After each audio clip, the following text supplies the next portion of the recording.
नमस्कार दोस्तों, मैं दीपक शर्मा अंग्रेज आपका स्वागत करता हूं द लीगल चैम्बर में।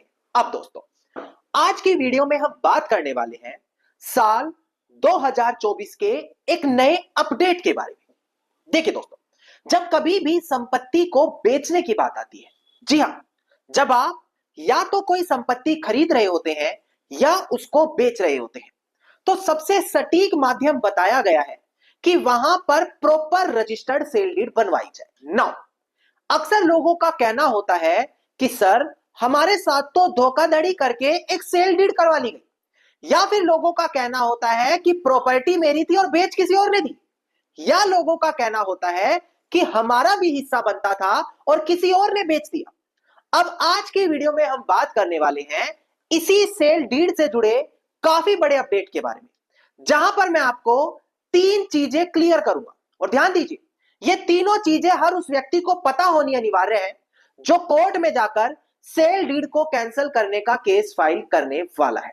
अब दोस्तों, अगर आप लोगों को हमारी ये वीडियो अच्छी लगती है, अगर आप लोगों को हमारी तरफ से किए गए एफर्ट्स अच्छे लगते हैं, तो मेरा आप लोगों से अनुरोध है, इस वीडियो को आप लाइक जरूर करें, ज्यादा से ज्यादा शेयर जरूर करें और अपना वैल्यूएबल कमेंट सेक्शन में जरूर लिखें। तो चलिए दोस्तों, अब आज की इस वीडियो को हम ज्यादा लंबा ना करते हुए आज की इस वीडियो को स्टार्ट करते हैं।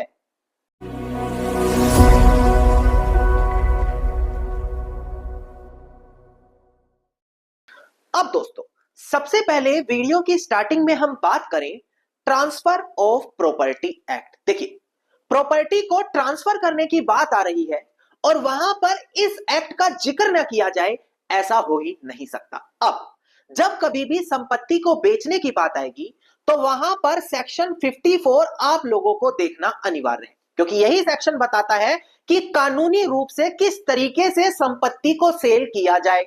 अब एक बार डिस्प्ले पर ध्यान दें, सेक्शन 54 आखिरकार कहता क्या है। देखिएगा, सेक्शन 54 सेल को डिफाइन कर रहा है, मतलब कि कैसे एक प्रॉपर्टी को सेल किया जाएगा। तो बेसिकली सबसे पहले बताया है कि सेल आखिरकार होता क्या है। सेल ट्रांसफर ऑफ ओनरशिप है, यानी कि ओनरशिप, मालिकाना हक को ट्रांसफर करना है इन एक्सचेंज फॉर, किसके बदले में? प्राइस पे, जिसके बदले में पैसा पे किया जाता है, और प्रोमिस किया जाता है देने के लिए, और पार्ट पेड और पार्ट प्रोमिस, यानी कि कुछ हिस्सा दिया जाता है और बचा हुआ पैसा प्रोमिस किया जाता है फ्यूचर में देने के लिए। इसी के नीचे बताया है सेल हाउ मेड, कि कैसे प्रॉपर्टी को बेचा जाए।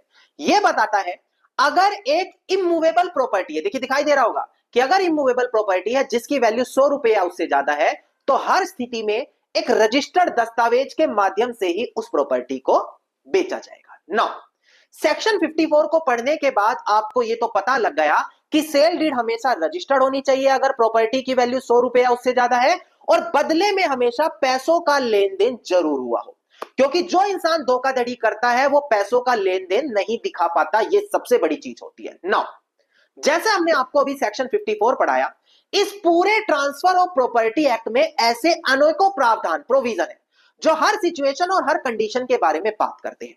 अगर आप चाहते हैं कि इस पूरी बुक को घर बैठे आप पढ़ सकें, तो मैंने इसी वीडियो के डिस्क्रिप्शन में आपको अमेज़न का लिंक दिया है, वहां पर आप क्लिक करके इस ट्रांसफर ऑफ प्रॉपर्टी एक्ट की बुक को घर बैठे मंगवा सकते हैं और सभी कानूनी प्रावधान को बड़ी आसान भाषा में समझ सकते हैं। नाउ, इसके बाद बात आती है ट्रांसफर ऑफ प्रॉपर्टी एक्ट के बाद ऑनरेबल सुप्रीम कोर्ट की काफी बड़ी जजमेंट। देखिए, हमने जैसे कि बात करी थोड़ी देर पहले कि जो इंसान धोखाधड़ी कर रहा है, जैसे किसी से फर्जीवाड़ा करके साइन करवा लिया, बताया कुछ और प्रॉपर्टी कोई और खरीद ली, तो ऐसे केस में एक चीज कॉमन देखने को मिलती है, क्या?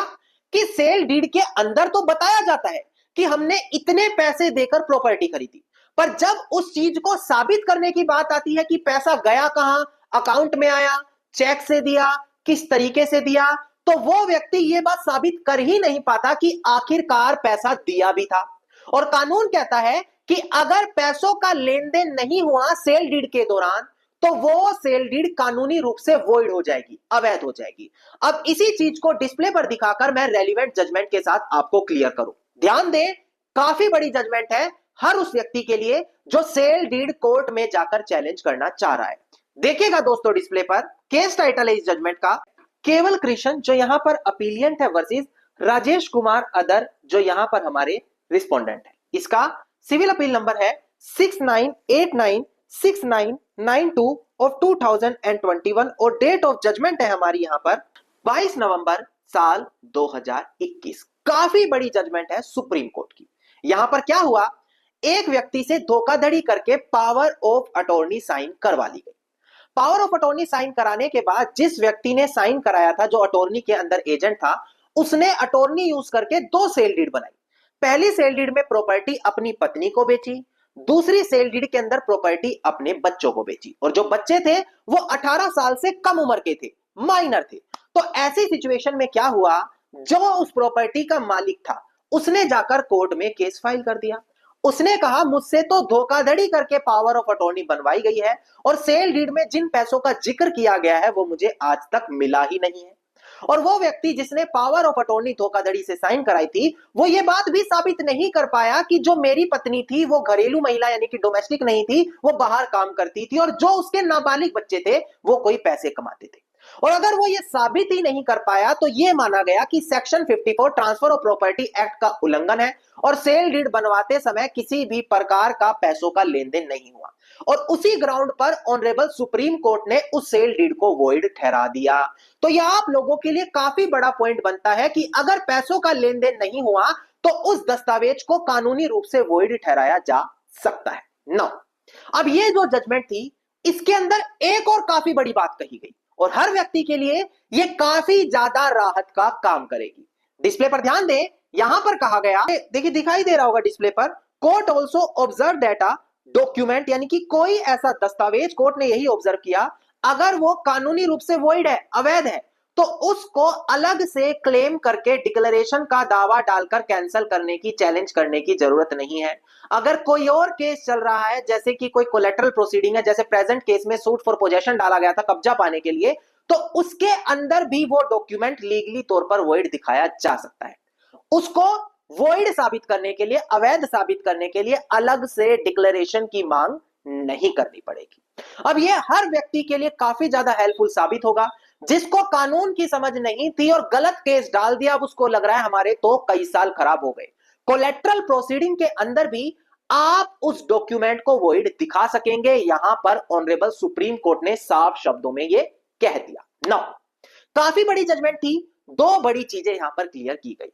अब हम बात करते हैं अपनी लेटेस्ट जजमेंट के बारे में। नौ, कई बार देखा जाता है कि एक जॉइंट फैमिली प्रॉपर्टी एक वो प्रॉपर्टी होती है जहां पर एक से ज्यादा व्यक्तियों का हिस्सा होता है, तो किसी का हिस्सा निर्धारित नहीं है, तो लोग क्या करते हैं, अपने मन मुताबिक जमीन पर कब्जा लेकर उसको बेचना शुरू कर देते हैं। अब यहां तक तो फिर भी ठीक है, पर जब कोई अपने हिस्से से ज्यादा हिस्सा बेच दे, किसी दूसरे की जमीन को बेच दे, वहां पर विवाद का कारण बनता है। और ऑनरेबल सुप्रीम कोर्ट ने अपने नए कानून में, जो अपनी नई जजमेंट आई है, उसमें यही बात क्लियर करी। सबसे पहले डिस्प्ले पर ध्यान दें, हम केस टाइटल डिस्प्ले पर दिखाकर आपको समझा दें। देखिएगा दोस्तों, डिस्प्ले पर केस टाइटल है हमारा एस के गोलम लाल चंद्र, जो यहां पर अपीलियंट है, वर्सेस नंदू लाल शाह, जो हमारे यहां पर रिस्पोंडेंट है। इसका सिविल अपील नंबर है 4177 ऑफ 2024 और डेट ऑफ जजमेंट है हमारी यहां पर 10 सितंबर साल 2024। तो इससे आप अंदाजा लगा सकते हैं, बिल्कुल लेटेस्ट जजमेंट है ऑनरेबल सुप्रीम कोर्ट की सेल डीड से जुड़ी। नाउ डिस्प्ले पर ध्यान दें कि आखिरकार ऑनरेबल सुप्रीम कोर्ट ने अपनी इस जजमेंट में कहा क्या। देखिएगा डिस्प्ले पर, ऑनरेबल सुप्रीम कोर्ट ने कहा कि देखो, अगर किसी व्यक्ति ने सेक्शन 31 स्पेसिफिक रिलीफ एक्ट पढ़ा है, तो वो कहता है कि किसी भी डॉक्यूमेंट को आप कोर्ट के थ्रू वॉइड ठहरा सकते हैं सेक्शन 31 में दावा डालकर। पर यहां पर ऑनरेबल सुप्रीम कोर्ट ने कहा it is not mandatory for the third party. कोई भी ऐसा तीसरा व्यक्ति जिसके लिए वो सेल डीड अवैध है, उसको उसकी कैंसलेशन की मांग करने की अलग से जरूरत नहीं है।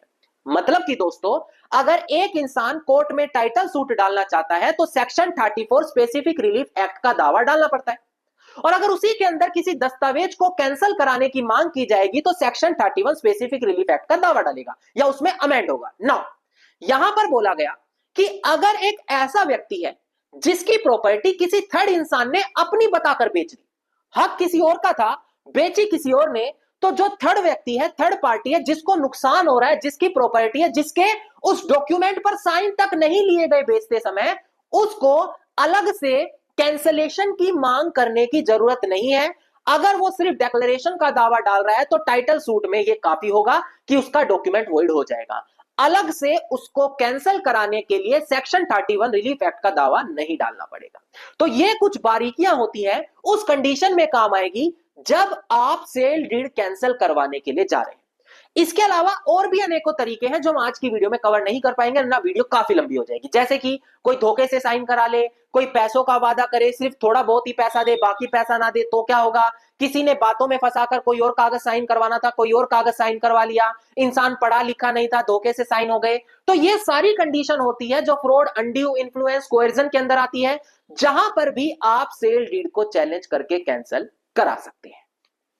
धन्यवाद दोस्तों, उम्मीद करता हूं वीडियो में मिली जानकारी आप लोगों के लिए बेहद ज्यादा लाभदायक साबित होगी। अगर वीडियो में मिली जानकारी आप लोगों को अच्छी लगी तो वीडियो को आप लाइक, शेयर और कमेंट जरूर कीजिएगा। वीडियो से जुड़ा अगर आपका कोई क्वेश्चन है तो मुझे आप कमेंट सेक्शन में लिख सकते हैं। इसके अलावा अगर आप लोग रोजाना इसी प्रकार की हर महत्वपूर्ण अपडेट से खुद को अप टू डेट रखना चाहते हैं तो द लीगल चैंबर को जरूर सब्सक्राइब करके नोटिफिकेशन बेल आइकन जरूर दबा दें।